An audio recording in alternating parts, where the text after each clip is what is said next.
Welcome to Leadership Live. I'm Daphna Horowitz, and this is a podcast for leaders like you who want practical tips to apply in leading your business, your people, and yourself. Now, I know that leadership is a skill that can be learned, and this podcast is about doing just that. Every week, I'll talk about what really works. You'll learn to shift your mindset and practice from being good at what you do to getting great at leading people who are good at what they do so that you can get the business results that you want. Whether you're a first-time manager, entrepreneur, or seasoned executive, you're at the right place. This podcast takes you from talented expert to extraordinary leader. So get ready to master your mindset, inspire your team, and elevate your business. Good afternoon, everybody. Wonderful to have you here again on Leadership Live. So our topic today is what next? And when we look at what next and where we are in the world right now, each of us has a different take in relationship to that. And then, of course, that big question of what next and how does that look for us coming back into a normal environment? And I'd like to start off with a story which is a reflection of my experience of when I climbed Mount Kilimanjaro. Now, some of you may have heard from me before talking about this experience, which was really, really tough and challenging for me. I'm not a natural sports person. I went into training. I did a lot of preparation for this journey, and it really was one of the toughest things I've ever done. And you know that as you climb a mountain, it gets actually harder and harder as you reach the top. I had a moment of breakdown where I actually didn't know if I would reach the summit, and thankfully I did. That story is for another day. But what I want to reflect on is the story of coming back. So when you're on the mountain and you're at high altitude levels and the oxygen is thin, you can hardly breathe. Your breathing is very, very shallow. And every step feels like a huge effort. It feels like a Herculean effort to take that next step. It demands a lot of physical energy. It demands a lot of air into your system, which you just don't have. And you learn to live, or your body learns to survive on much less than it's used to. And of course, the extreme cold conditions, the extreme physical challenge of it also added to the whole experience. So actually what happens is that when you're at high altitude, there's less oxygen that comes into your lungs, into your body, and you get used to it. And actually, my thinking was that as soon as I would get back home, all of a sudden I'd be able to take this breath of air and it would just fill my lungs, and I'd just be able to feel exactly the same as normal. I missed my family, I missed my children, and I couldn't wait to just get home and get back into the normal routine of life and just be able to breathe again, actually physically being able to breathe again. And actually what happened is when I got home, my breathing didn't come back to itself. I still felt it was very difficult to breathe. My breathing was very shallow. And coming back into normality was a difficult experience. So again, if you think on the mountain, you've achieved this incredible achievement. For me, it was really, really a sense of just anything's possible for me. If I could do this, I could do anything. I was excited to come home, but all of a sudden being home looked different to me. So the breathing didn't come back. It actually took 2 weeks to come back to normal breathing. And what I had learned is that physiologically, your lungs change in composition when you're on the mountain to accommodate for the reduced oxygen levels. So it takes a while for the lungs to change back to be able to absorb higher levels of oxygen again.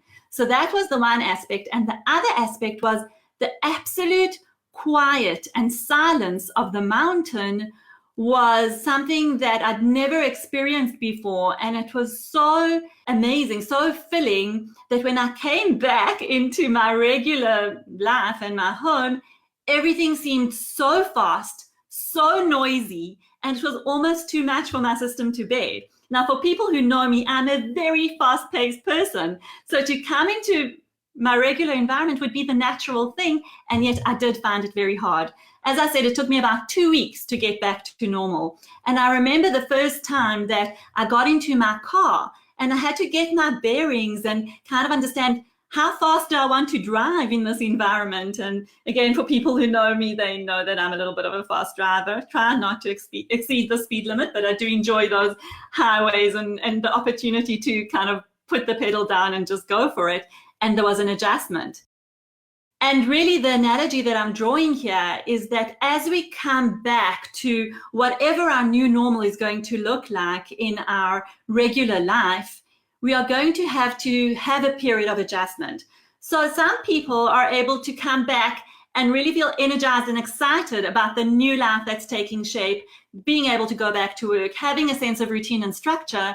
And some people are having some stress and anxiety around that. So first of all, around the feelings of, is it safe? Is it safe to send my children back to school? Is it safe for me to go back to work? And that period of adjustment, you really just need to be kind to yourselves. I remember that the first time that I got into the car to take my kid to school, I was driving along at what I thought was a normal kind of speed. And my daughter said to me, "Why are you driving so slowly?" Even for me, there was an adjustment of all of a sudden I'm in my car after 2 months of not driving. And I got into the car and I just drove at the speed that felt normal for me for that moment. And that speed was slower than my usual, and my daughter noticed it. So there's a period of adjustment, and I think we have to be kind to ourselves and we have to be kind to the people around us, because we're all going to be able to come back at a different rate and in a different way. And I think that's something we really, really need to be ready for and be prepared for. So, and allow ourselves to just take it in the pace and the speed that we need to. Okay, so that's the first step, is be kind to yourself. The other thing I wanted to say is that actually, as we get into this new normal, what I've experienced and what I've seen in working with some of my clients as well, is that a lot of the structures that we are so used to being a fixed part of our lives have kind of broken down a little bit. There is something about the way we used to do things, the traditional structure of what work looks like, what community looks like, what church or synagogues look like, that has changed completely for us. You know, family celebrations, friends get-togethers, those structures that we love and there's a lot of good about them, those structures have changed. And I think it's going to take us a lot of time to get back to a sense of what feels normal and right again. And actually what I'm loving about this is I think that it's an opportunity, there's been a great opportunity for us to embrace ambiguity. I think it's very easy for humans to actually fall into the place of thinking that we have certainty, that we have control, that we have knowledge, that we know what's going to happen and we can deal with it. Because as long as we know and as long as we're clear, we know what we need to do. And yet, it's actually not the reality. It's just some kind of construct that we create for ourselves to make ourselves feel safe and secure. Because what's happened here is that all of those elements that give us control and certainty have actually broken down. And the opportunity in this is to allow us to embrace ambiguity, to allow us to embrace the feeling of, well, maybe we don't know. Maybe we're not exactly clear what's going to be. We don't know what it's going to look like. And maybe that's okay. Maybe we can look forward to that with excitement and see what opportunities emerge from that.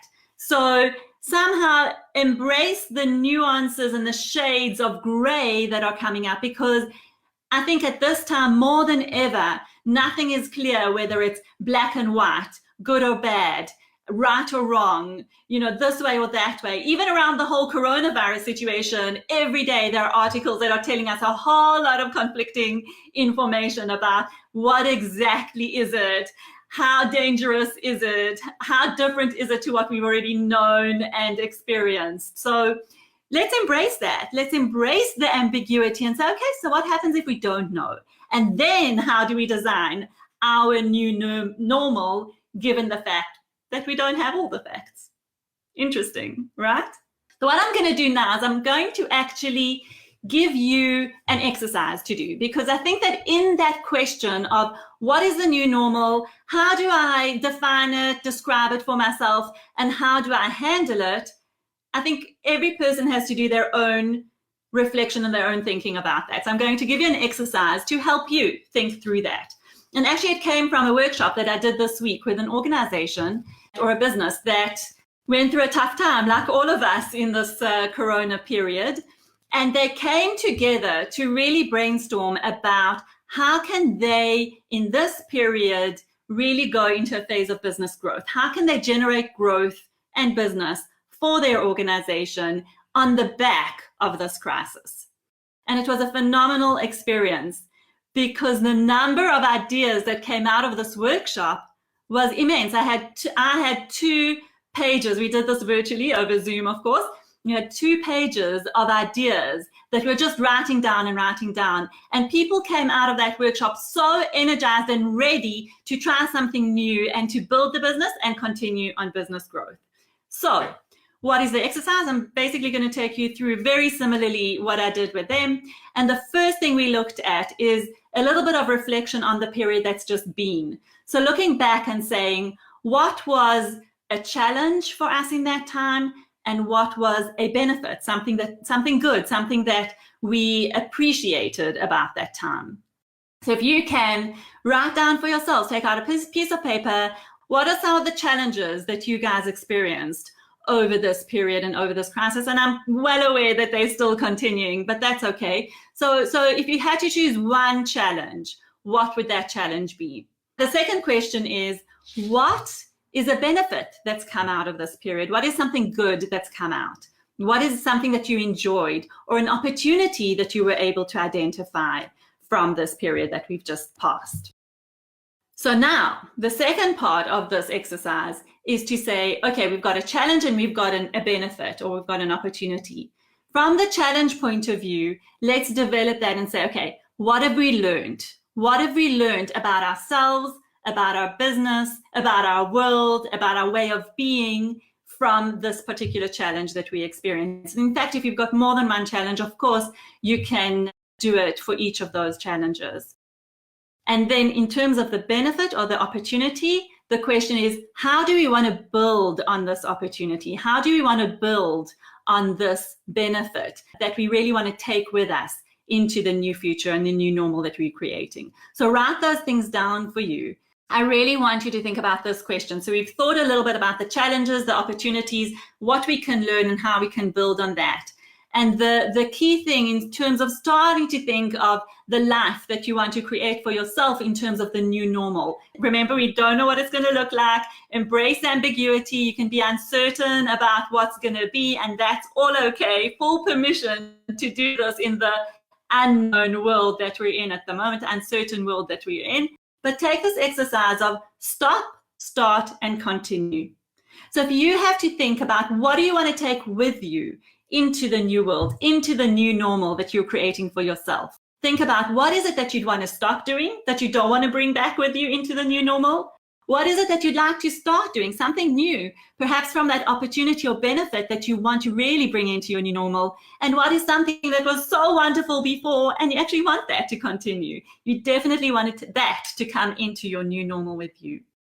And the last thought to leave you with is my own distinction that I often like to use in my work with clients, and that is the difference between what next and what's next, okay? What next as just what, and the what's next has the S added on to the first what. And what is the difference between the two? So when we look at the what next, I define that as the big picture what next. So as we come out of a crisis, as we come out of a period of change and challenge, we need to, or we want to, define the new goals, the new vision, the new normal. Exactly as I said, looking at the challenges and opportunities, building on the stop, start, and continue. What do we want to take with us into the new normal? And that's the big picture and the big goals that we set for ourselves in terms of our future and where we want to go. And then the what's next is the small step that we can take today, tomorrow, to create the big what next, the big picture that we have for ourselves.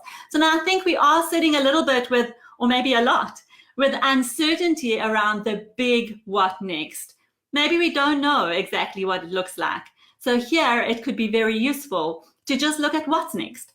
what is the next step that we need to take now? What is an action that we can take today, we can take tomorrow, that will move us forward in terms of creating that new normal that we want to create? And take those things that we want to bring with us, the stop, start, and continue, and really just think of what is one action that we can take to start building the new normal. So think about that. I mean, if you have some ideas around your what next, fantastic. Take it, build on it, and start creating the vision for the future of what you want to see for yourselves.